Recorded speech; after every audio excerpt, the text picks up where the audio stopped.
السلام علیکم ورحمۃ اللہ وبرکاتہ۔ ام المومنین حضرت سودا رضی اللہ تعالی عنہا، آپ رضی اللہ تعالی عنہا کا نام سودا اور قریش کے قبیلہ عامر بن لوئی سے تعلق رکھتی تھیں۔ سلسلہ نسب یہ تھا: سودا رضی اللہ تعالی عنہا بنت زمعہ بن قیس بن عبد شمس بن عبد بن لسر بن مالک بن حسل بن عامر بن لوئی۔ والدہ کا نام سموس بنت قیس تھا، جو انصار کے خاندار بنو نجار سے تعلق رکھتی تھیں۔ حضرت سودا رضی اللہ تعالی عنہا کا پہلا نکاح اپنے چچا زاد بھائی حضرت سکران رضی اللہ تعالی عنہ بن عمرو سے ہوا۔ اللہ تعالیٰ نے حضرت سودا رضی اللہ تعالی عنہ کو نہایت صالح طبیعت عطا کی تھی۔ جب رسول کریم صلی اللہ علیہ وسلم نے دعوت حق کا آغاز کیا تو انہوں نے فوراً اس پر لبیک کہا۔ ان کے سعید الفطرت شوہر نے بھی ان کے ساتھ اسلام قبول کر لیا۔ حبشہ کی دوسری ہجرت میں حضرت سودا اور حضرت سکران رضی اللہ تعالی عنہما بھی دوسرے مسلمانوں کے ہمراہ حبش کی طرف ہجرت کر گئے۔ کئی برس وہاں رہ کر مکہ واپس لوٹے، جہاں چند دن بعد حضرت سکران رضی اللہ تعالی عنہ نے وفات پائی اور حضرت سودا رضی اللہ تعالی عنہ بیوہ ہو گئیں۔ یہ وہ زمانہ تھا جب حضرت خدیجۃ الکبریٰ رضی اللہ تعالی عنہا نے وفات پائی تھی۔ بن ماں کی بچیوں کو دیکھ دیکھ کر پیارے نبی صلی اللہ علیہ وسلم کی طبیعت مبارک بہت افسردہ رہتی تھی۔ رسول اللہ صلی اللہ علیہ وآلہ وسلم کی ایک جانثار صحابیہ حضرت خولہ بنت حکیم نے ایک دن بارگاہ نبوی صلی اللہ علیہ وسلم میں عرض کیا: یا رسول اللہ صلی اللہ علیہ وسلم، حضرت خدیجہ رضی اللہ تعالی عنہ کی وفات کے بعد میں ہمیشہ آپ صلی اللہ علیہ وسلم کو ملول دیکھتی ہوں۔ حضور صلی اللہ علیہ وسلم نے فرمایا: ہاں، گھر کا انتظام اور بچوں کی تربیت خدیجہ رضی اللہ تعالی عنہ ہی کے سبرد تھی۔ خولہ رضی اللہ تعالی عنہ نے عرض کی: تو پھر آپ صلی اللہ علیہ وسلم کو ایک رفیق و غمگسار کی ضرورت ہے۔ اگر آپ اجازت ہو تو آپ صلی اللہ علیہ وآلہ وسلم کے نکاح سائننگ کے لیے سلسلہ شروع کیا جائے۔ حضور صلی اللہ علیہ وسلم نے اسے منظور فرما لیا۔ حضرت خولہ رضی اللہ تعالی عنہ اب حضرت سودا رضی اللہ تعالی عنہ کے پاس تشریف لے گئیں اور ان سے رسول کریم صلی اللہ علیہ وسلم کی خواہش بیان کی۔ حضرت سودا رضی اللہ تعالی عنہ نے بخوشی حرم نبوی بننے پر اظہار رضامندی کیا۔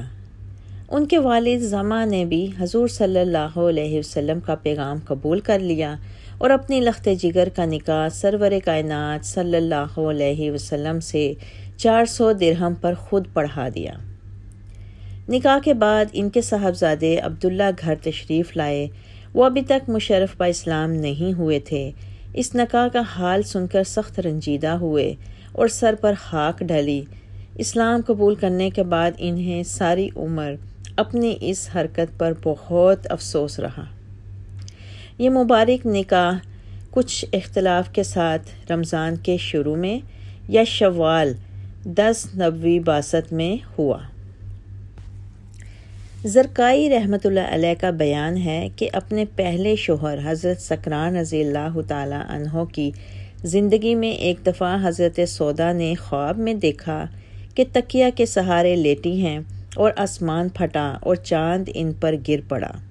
انہوں نے یہ خواب حضرت سکران رضی اللہ تعالی عنہ سے بیان کیا تو وہ بولے: اس خواب کی تعبیر یہ معلوم ہوتی ہے کہ میں عنقریب فوت ہو جاؤں گا اور تم عرب کے چاند محمد صلی اللہ علیہ وسلم کے نکاح میں آؤ گی۔ واقعی اس خواب کی تعبیر چند دن بعد پوری ہو گئی۔ بعض روایتوں کے مطابق حضرت خدیجۃ الکبریٰ کی وفات کے بعد حضرت سودا حضور صلی اللہ علیہ وسلم کے نکاح میں آئیں اور بعض کے مطابق حضرت عائشہ صدیقہ سے حضور صلی اللہ علیہ وسلم کا نکاح ثانی ہوا۔ 13 بعد بعثت میں سرور کائنات صلی اللہ علیہ وسلم ہجرت فرما کر مدینہ تشریف لے گئے تو وہاں پر حضرت ابو رافع اور زید بن حارثہ کو مکہ بھیجا کہ حضرت فاطمہ الزہرا، ام کلثوم اور حضرت سودا رضی اللہ تعالی عنہ کو اپنے ساتھ لے آئیں۔ چنانچہ وہ سب حضرت زید بن حارث اور ابو رافع کے ہمراہ مدینہ آ گئیں۔ حضرت سودا رضی اللہ تعالی عنہ نہایت رحم دل اور سخی تھیں۔ جو کچھ ان کے ہاتھ میں آتا تھا اسے نہایت دریا دلی سے حاجت مندوں میں تقسیم کر دیتی تھیں۔ حافظ ابن حجر رحمۃ اللہ علیہ نے اپنی کتاب میں لکھا ہے کہ حضرت سودا رضی اللہ تعالی عنہ دستکار تھیں اور طائف کی کھالیں بنایا کرتی تھیں۔ اس سے جو آمدنی ہوتی اسے راہ خدا میں خرچ کر دیتی تھیں۔ حضرت عمر فاروق رضی اللہ تعالی عنہ نے ایک دفعہ ان کی خدمت میں درہم کی ایک تھیلی ہدیہ بھیجی۔ انہوں نے پوچھا اس میں کیا ہے؟ لوگوں نے بتایا درہم۔ بولی تھیلی میں کھجوروں کی طرح؟ یہ کہہ کر تمام درہم ضرورت مندوں میں اس طرح بانٹ دیے جس طرح کھجوریں تقسیم کی جاتی ہیں۔ حضرت سودا رضی اللہ تعالی عنہ کا چونکہ عمر زیادہ ہو چکی تھی اور حضرت عائشہ رضی اللہ تعالی عنہ ابھی نوعمر تھیں، اس لیے انہوں نے اپنی باری بھی حضرت عائشہ رضی اللہ تعالی عنہ کو دے دی، جو انہوں نے خوشی سے قبول کر لی۔ حضرت عائشہ صدیقہ رضی اللہ تعالی عنہ کا قول ہے، میں نے کسی عورت کو جذبہ رقابت سے خالی نہ دیکھا سوائے سودا رضی اللہ تعالی عنہ کے۔ حضرت سودا رضی اللہ تعالی عنہ اتنے پاکیزہ اخلاق کی حامل تھیں کہ ایک دفعہ حضرت عائشہ نے فرمایا، سوائے سودا کے کسی عورت کو دیکھ کر میرے دل میں یہ خواہش پیدا نہ ہوئی کہ اس کے جسم میں میری روح ہوتی۔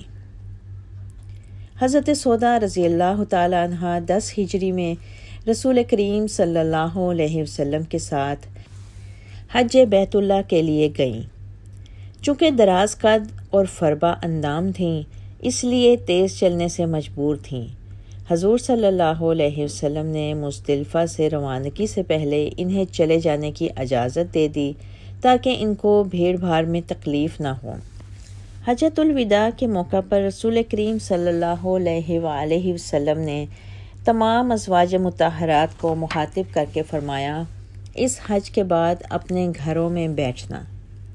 چنانچہ حضرت سودا رضی اللہ تعالی عنہ اور حضرت زینب بنت حجش نے اس حکم کی سختی سے پابندی کی۔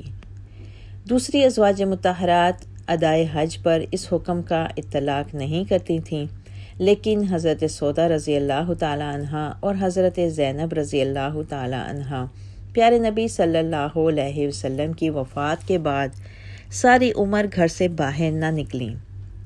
حضرت سودا رضی اللہ تعالی عنہ فرمایا کرتی، میں حج اور عمرہ دونوں کر چکی ہوں، اب اللہ کے حکم کے مطابق گھر سے باہر نہیں نکلوں گی۔ حضرت سودا رضی اللہ تعالی عنہ نے حضرت عمر فاروق رضی اللہ تعالی عنہ کے عہد خلافت میں 22 ہجری میں وفات پائی۔ حضرت سکران رضی اللہ تعالی عنہ کی صلب سے ان کے ایک فرزند تھے جن کا نام عبد الرحمن تھا۔ انہوں نے خلافت فاروقی میں جنگ جلولہ میں شرکت کی اور نہایت بہادری سے لڑ کر رتبہ شہادت پر فائز ہوئے۔ رسول کریم صلی اللہ علیہ وآلہ وسلم سے حضرت سودا رضی اللہ تعالی عنہ کی کوئی اولاد نہیں ہوئی۔ حضرت سودا رضی اللہ تعالی عنہ سے 5 حدیثیں مروی ہیں، ان میں سے ایک بخاری میں ہے اور 4 سنن اربع میں۔ اللہ تعالیٰ آپ سے راضی ہو، رضی اللہ تعالی عنہ۔ مسلم قوم کی بیٹی ہوں، میں پردہ کرتی ہوں، اللہ و رسول کے حکموں کی میں پرواہ کرتی ہوں، میرے رب کی اطاعت پردہ ہے، میرے نبی کی چاہت پردہ ہے، ایمان کی حلاوت پردہ ہے، تقویٰ کی علامت